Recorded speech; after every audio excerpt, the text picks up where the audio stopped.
Hello, this is Keith Surtees. Okay, this is talk 9, and I've had a lot of different requests. A few people have talked about various subjects, and one that seems to be coming up, and one that I'm extremely fond of, is the subject of thankfulness, gratitude for life. And this is a tremendous subject in itself because thankfulness is the idea that we are open and ready and appreciative of all the things that flow in our life. And it's an extremely important thing because, and we're going to look at it, at the because. Why is it an important thing to be grateful and thankful? A lot of people find it very difficult to have gratitude. They feel that it's a sign of weakness if they have gratitude, and no, it's a sign of strength. It's also a sign of an extremely well balanced personality, and it's a sign of the natural spirituality of a person. I mean, why wouldn't we have gratitude? Just think of, let's just look at this spirituality. Without a a wonderful set of teachers that have gone before us, going back thousands upon thousands of years in time, we wouldn't have the great ideas, we wouldn't have the concepts and the understanding that we have now. I think of my own personal teachers, many wonderful people who've helped me to understand and see how beautiful life is from early on in life. When I was in Workington Library, my hometown, and an old guy that came to me. To this day, I don't know his name. He never gave me his name, and I never asked his name. But he saw the books I was reading. He introduced me to different books and brought them over, and basically encouraged me to keep going. And then when I moved to Bournemouth as a student, didn't have much money, and there was a wonderful, what seemed like a wonderful talk coming up in a hotel in Bournemouth, and I went to see the woman who owned the hotel, and I said, I really would like to go on this course. Um, the talk was given, I can remember this, by Dr. Holt of Louisiana, USA, really wonderful guy. And it was about the powers of the mind to heal oneself and techniques of healing, psychological healing, etc. Now, this lady let me do some physical work in the hotel to pay for the course for the weekend. I am appreciative of Dr. Holt and all the ideas that he gave to me on those 2-day course. But in particular, it was an old lady. She must have been in her 80s, and I think her name was Susan. But anyway, this lady um, sat with me. She seemed to zone in on me. You know, that type of thing where people just move in and connect with you. And she she had this amazing ability to see deep into me. And she talked about my personality, and she talked about balance. She said, "You're so happy when things are in balance. But the difficulty for you, son, is that life is often out of balance, and you have to be able to be at peace when life is out of balance. If you are always trying to find a balanced point in life with the outside world, then you'll never have your peace. Seek," she said, "seek the peace when the world and life around you is not in balance." Now, how old was I? I think, let me see, 19, 20 years old. And those words stuck deep inside me. This loving old lady who spent 2 days talking to this kind of young man who was just floating into this workshop and somewhat shy back in those days, that didn't connect to anyone much. And yet she poured out her heart. She told me some of her life story, which was inspiring. She told me about her commitment to life. She taught me strength. And then there was John Solons, the man who I knocked on his door a year before this event, and he welcomed me into his life and shared his spiritual experiences with me. And he told me things which led 100% to the path of spirituality for me. He helped me believe in my spiritual self. And not only that, being naturally a rebel, a person who does not just accept something because it purports to be religious or spiritual, but questions. He understood that because that was his approach. He had a tremendous spiritual confidence, and he basically said to me, "Dear boy, 90% of what you find out there is pure bullshit."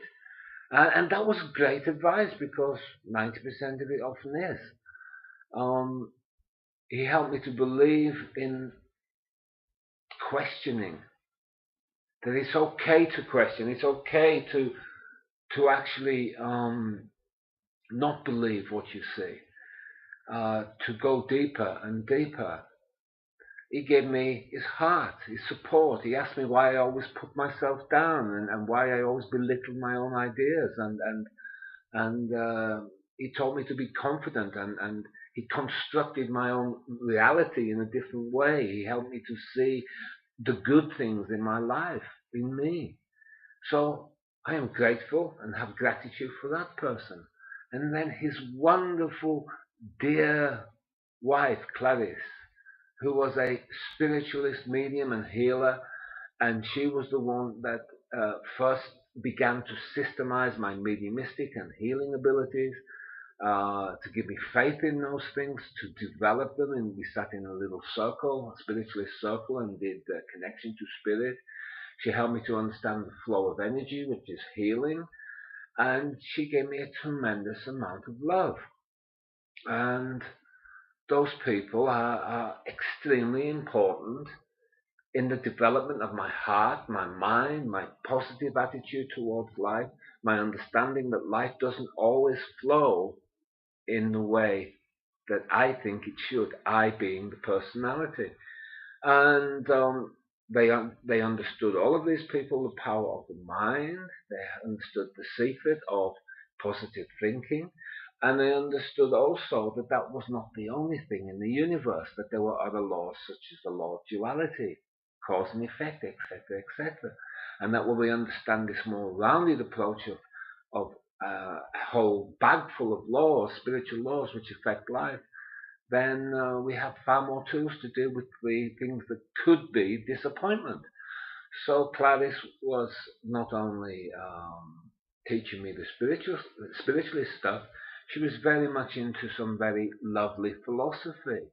The White Eagle philosophy, which was channeled, I think, by Grace Cook. I think that's who did White Eagle.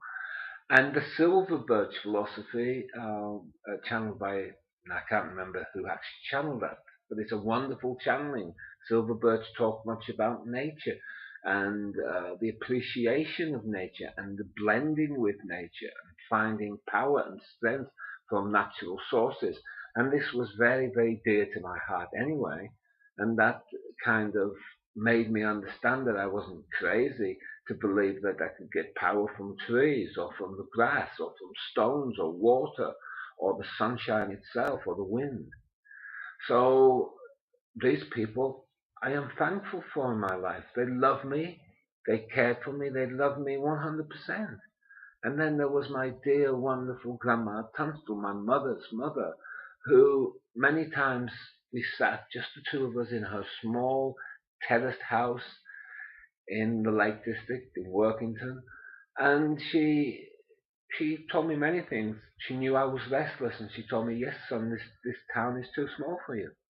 It's okay to think about not staying in this town and not even staying in this part of the country, etc., etc."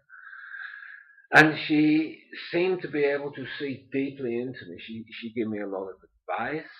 She also had a certain amount of clairvoyance, and I talked about this, and she was a little shy about this, being brought up as a Roman Catholic and being part Irish. She was reluctant to reveal that she had this ability, but I know she had this ability. I also know that without her encouragement, at a very early age, there was a good possibility I would have closed down this psychicness and closed down this ability to heal, But she thankfully, and I do thank her for this, gave me the love and the respect within that environment to actually keep me going along the path and seeking and searching for the things that truly counted. So they are personal people, and there's many more who've been in my life and supported my vision and helped me see that my vision was a vision that could help many people, that could be taken out to the world, that could be useful in giving courage to other people. Now there is another thing, courage. Courage. We all need courage. And the courage that my grandmother and all these other people gave me is the courage that I have given or helped to give thousands of people, tens of thousands actually. Think of all the readings that I've given over the years, the workshops, the big talks, etc. And those people were alive within me because I held them within my heart. I cherished them within my heart. I appreciated them. And then there was my own mother and father that in their own way gave me what they could give me. And some of it didn't work for me, but a lot of it did work for me. So that's the past. So that is memory, but added to that memory is thankfulness. And then I think about the thousands of books that I've read over the years, and the people that have put their heart into those books, and the people who have molded through those books. Millions of people have awakened, have given the possibility on our earth for this earth and the planetary life to move forward, have given the possibility for humankind to think in new ways, to think outside of the box, to move themselves forward, and allowed their own feelings and vulnerability to be put on the pages of those books.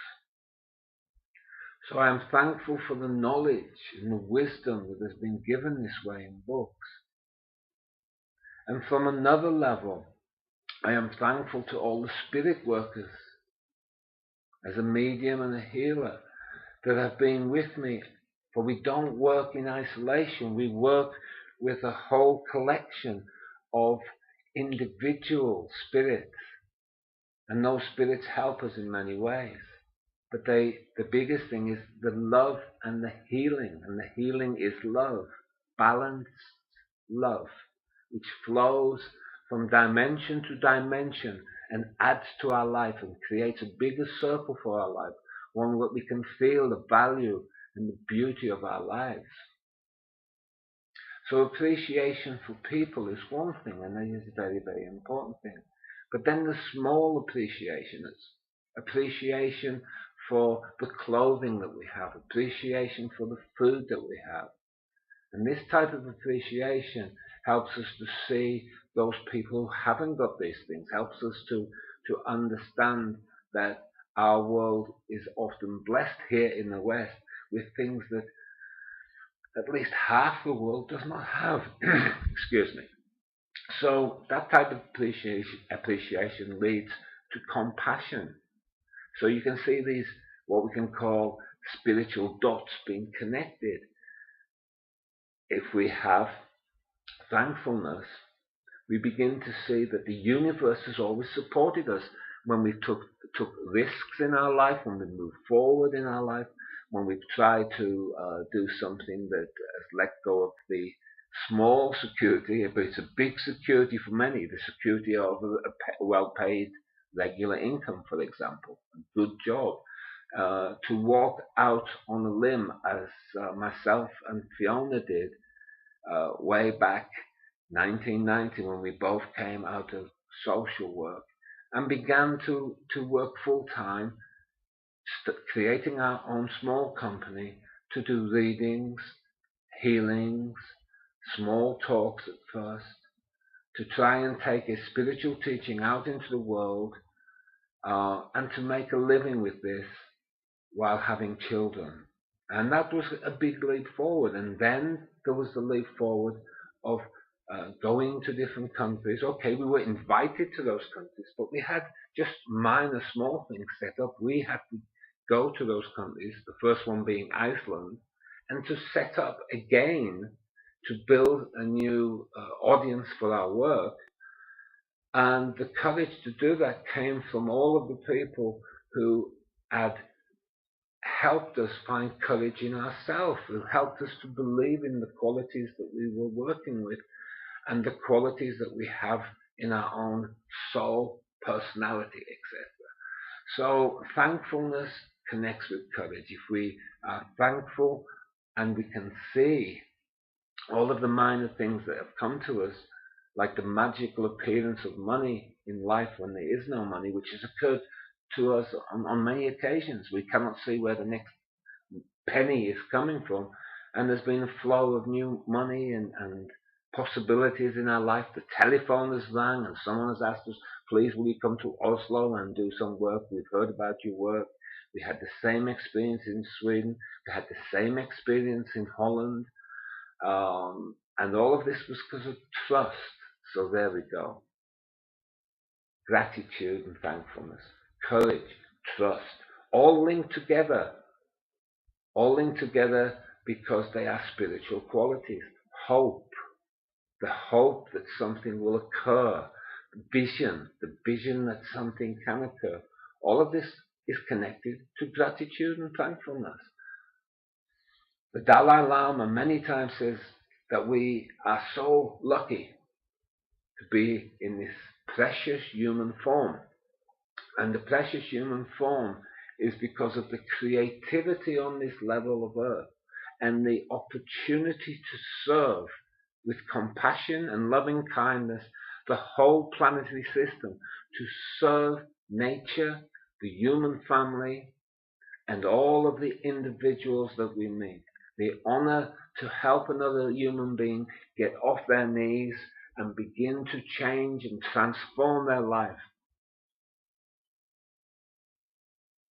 Okay, now another value of gratitude is that gratitude opens you up to so much more. When you have gratitude, for example, for yourself, for your own intelligence, then that gratitude gives you the confidence to learn something new. Gratitude also leads to joy. When we see the beauty in life, a great joy begins to glow in the heart.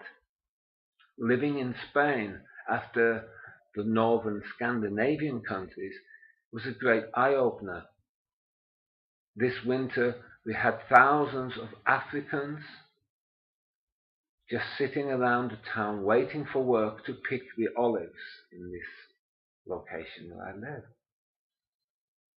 Now, some of them got work every day. Some got work once or twice a week.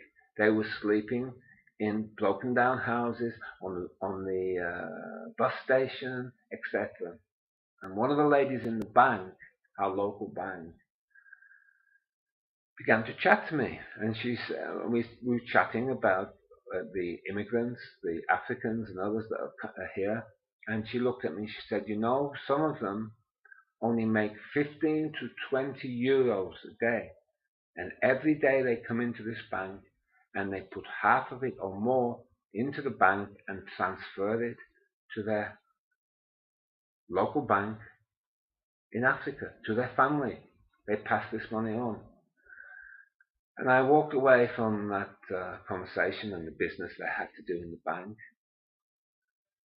And I was walking through the street and I was thinking about this. I was thinking about the love and respect that those boys, and they are boys, 17, 18, 19 years old, those boys have for their family.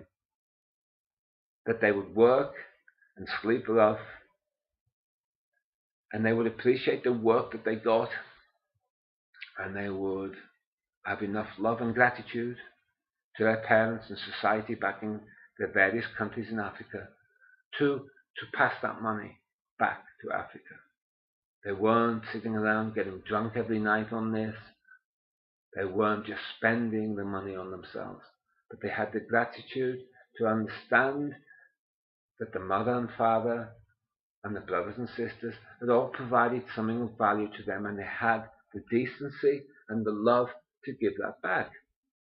Now, those kind of qualities are qualities that a healthy society has, and they are spiritual qualities. But another thing gratitude does for us is it allows us to heal. If we have gratitude, we tend to focus on the things that we are happy in receiving from life. And this builds up a thought form. It builds up a telepathic connection to the universe that says, I am grateful, I am happy, I am thankful for the things I have received. And this gratefulness in itself opens up for more.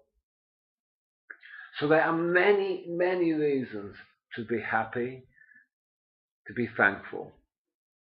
But the biggest one of all, I think, is that thankfulness helps us not to be bitter. There is so much poor me consciousness, these personality archetypes, we can call them, which lock us into extremely negative down spirals, which go deeper and deeper and deeper into the unconscious mind, creating a bigger mess in the unconscious mind, which take away the personal power, the spiritual power, and lock us into extremely crazy states of mind. We become divorced from the reality of this world. We become divorced from the reality, the everyday reality of people beyond our near group or our nation, for example. We don't see how lucky we are in our nations. If we wake up with fresh water every day, we're lucky. If we wake up and no one's pointing a gun at us, we're lucky. If we wake up and walk down to the local train station and a bomb doesn't go off, we're extremely lucky. The whole world is full of the drama of pain. And this pain is a reflection of the thinking and attitudes that have gone on in our world for centuries. This is the old shadow self, collective, the unconscious mind of the collective, all of its fears, all of its worries, all of its blames. And blame is a tremendous dark, we could say evil. It creates what we could call evil for sure.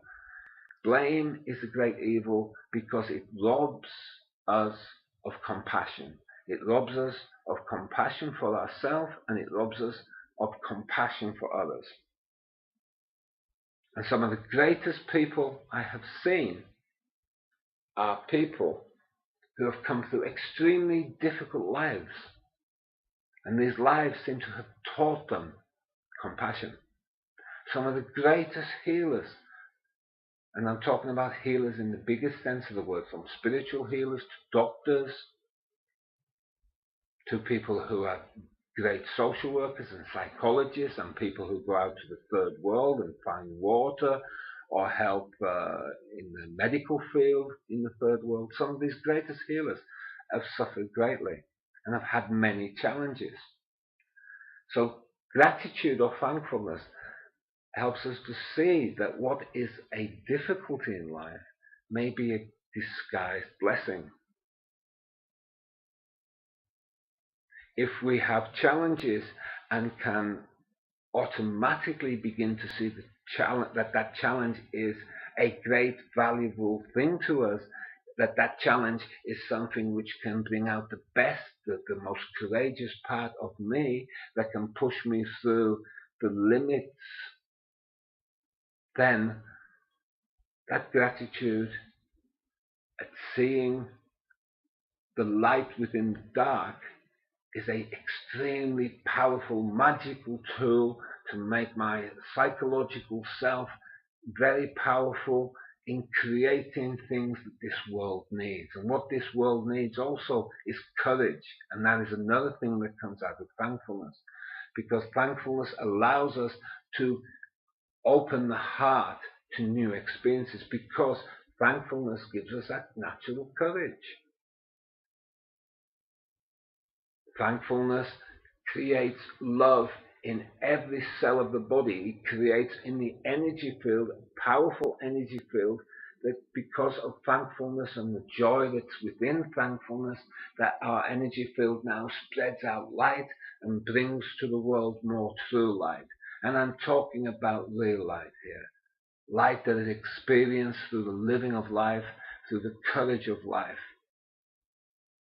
As I've said right through these talks, it's very easy to use pop psychology and the words of pop psychology, and it's very easy to use popular spiritual quotes. We can find them on Google, we can find them on any website, and we can repeat them. And people repeat it and say, oh, look, this is my badge of spirituality. Look, I know this, this, this. And this is shallow. It leads nowhere. It is the monkey mind playing spirituality. And it doesn't bring thankfulness. And it doesn't transform the depths of us. What transforms the deepest levels of us is the ability to live life fully. And the joy of living life fully. And thankfulness or gratitude for the small things in life is like a very precious fuel that we put in the engine of our life. It is clean, it is powerful, it allows the machinery of our psychology and the machinery of our logic and our heart and emotions to be greased and oiled and to work properly. Gratitude is the most tremendous blessing. If someone, and this has happened to me, if someone pulls you out of self-pity and they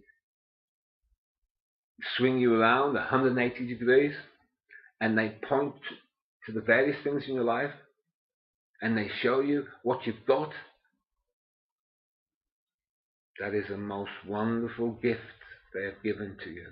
That is the gift to see the beauty of life in all of its forms. In the West, over the period of 100 years, we have become a consumerist society that wants.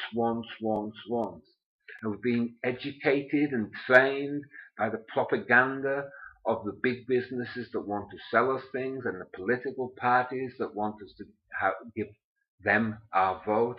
We have been educated into an instant society of instant consumerism.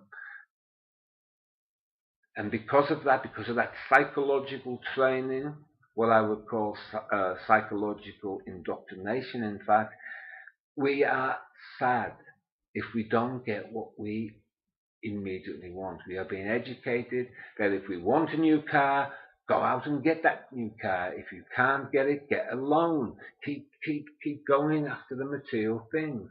And the weakness in our personalities makes us sad, angry, envious, jealous of others that may have that thing.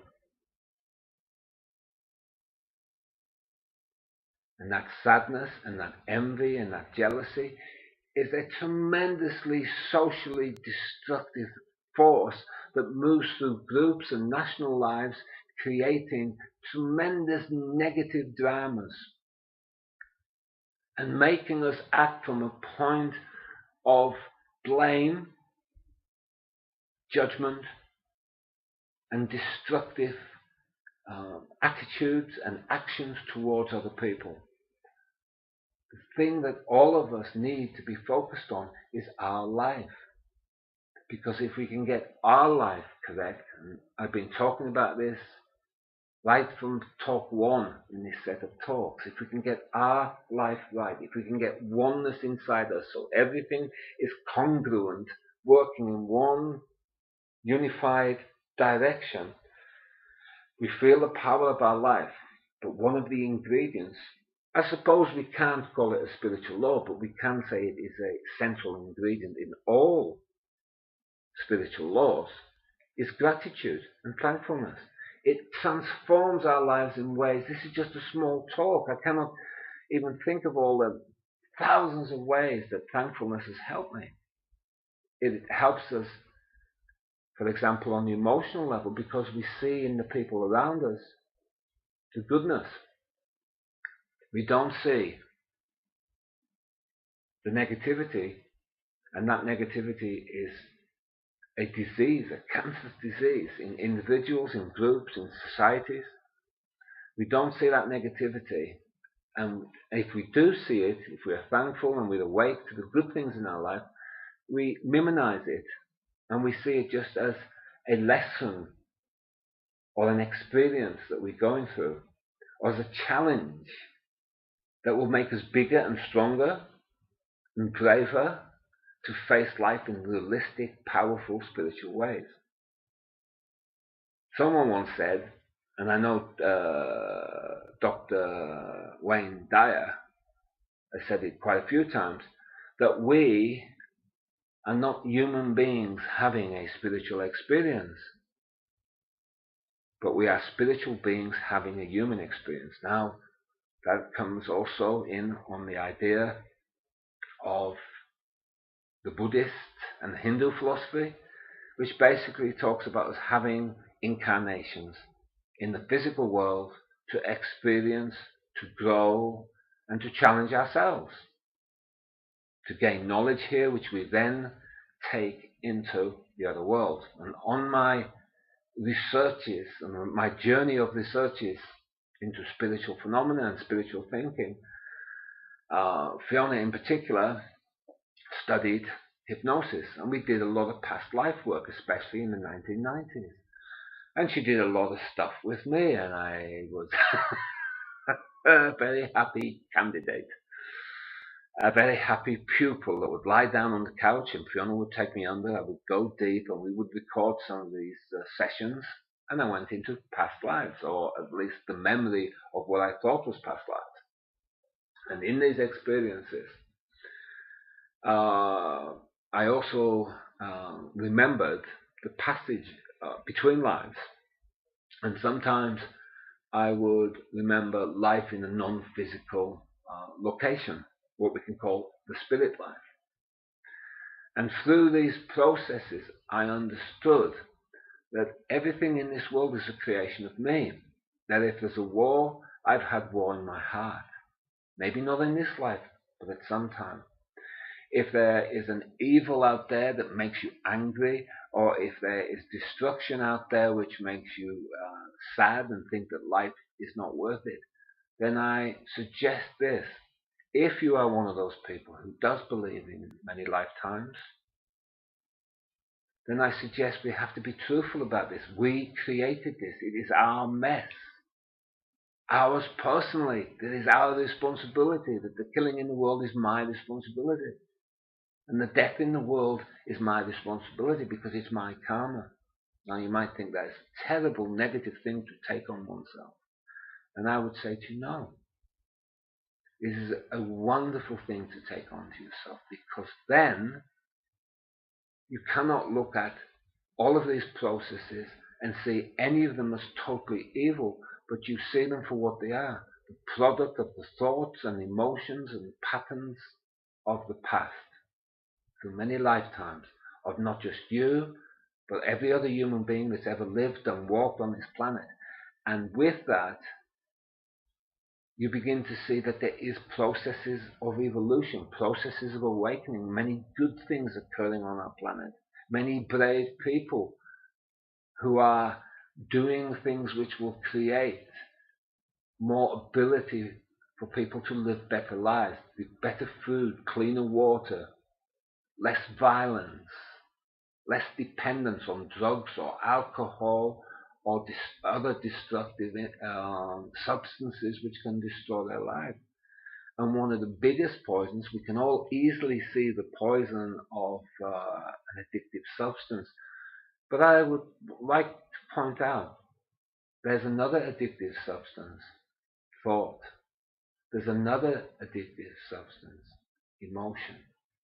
If our emotions are poisoned with self-pity or blame, then it's a narcotic that we're addicted to. It's an addiction of the personality that works against the flow of life for you and anyone else.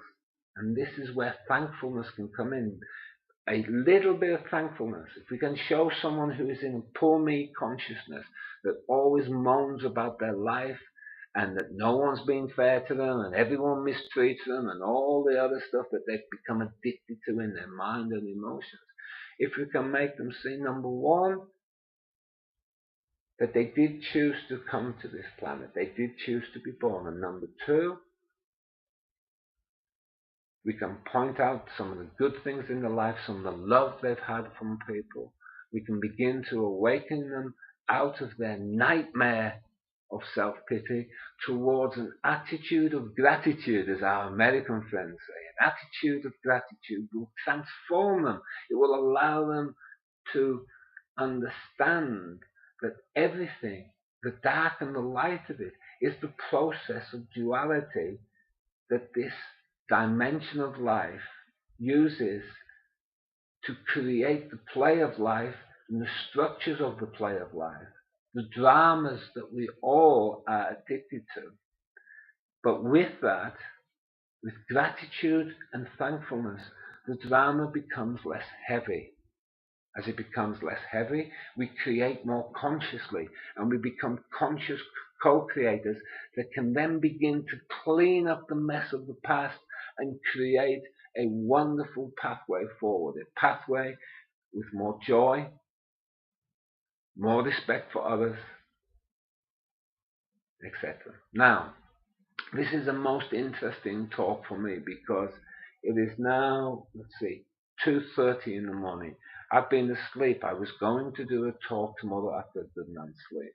But I woke up with this tremendous idea about gratitude. It wasn't the talk I had planned. I was planning to give another talk. But I had some dreams, and the Spirit talked to me. The intuition talked to me. And the inspiration from the innermost self talked to me. And what I did was get out of bed and talk about this, because this is something which came from pure inspiration. Gratitude is something which can open your life like the sun opens the rose. And as the rose opens, and this is like the opening of the heart, a tremendous new ability to live life more gracefully, more lovingly, more peacefully begins to flow into your life day by day, moment by moment. What this also gives you is the ability never to give up when the rougher parts of the journey hit you, because you have another quality that's linked in. I talked about gratitude, I talked about courage, I talked about hope, but it's the vision. The vision not only that comes from the mind, but the vision that comes from the heart. When you understand these things, when you feel them in your life and you see them and you note the beauty of people and the love that people have for you and the care and the smiles in the street and the old woman hobbling across the road that happens to be in a lot of pain but just gives you a big smile anyway, when you notice those things, then your heart begins to smile and courage begins to flow, and you begin to look at the upside of life. You begin to destructure all of the negative thoughts which are creating the blocks in your life, and you get a new power to live your life in this moment, devoid of the baggage of the past, and free to create in marvelous new ways. Okay, I think it's time for me to knock off this video and go back to bed. Anyway, to you all, may you find the courage to be thankful, and may you be blessed by the power of that thankfulness. Goodbye for now.